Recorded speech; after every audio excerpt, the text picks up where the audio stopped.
Good morning guys, this is Macy TV, a day in my life as a content creator at age of 16. For today's video, maaga nga ako nagising para magbantay ng aming tindahan. Kaya nga dali-dali na ako dyan nag-splay ng aking buhok.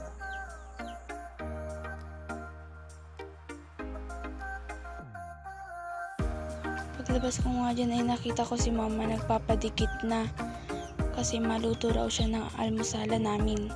Ito nga ay pagkalabas-labas ko pa lang ng pinto ay naandito agad yung aso ko, nakaabang agad sa akin. Ito pa atang sumama sa akin sa tindahan.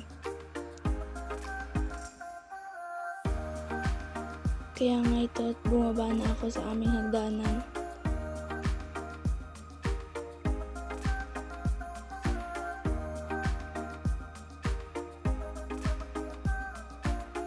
At ito nga guys, papunta na ako sa aming tindahan.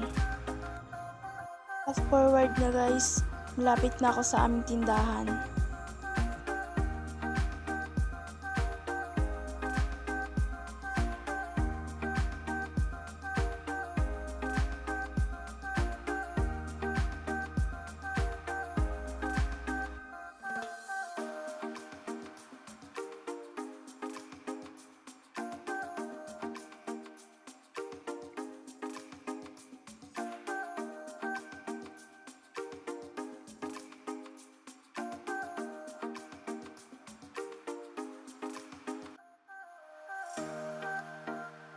May pakanta-kanta pa nga nalalaman si Ate Macy nyo.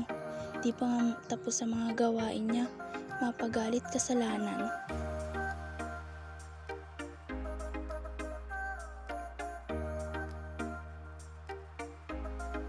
Puro paganda naman sa Ate Macy nyo, di naman maganda.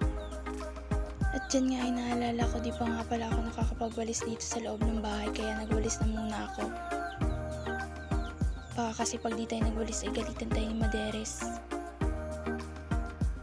Sunod niyang ginawa ko ay tiniklop ko itong mga nakakalat dito sa higaan namin para di napakalat-kalat dito. So ayun lang guys, bye bye!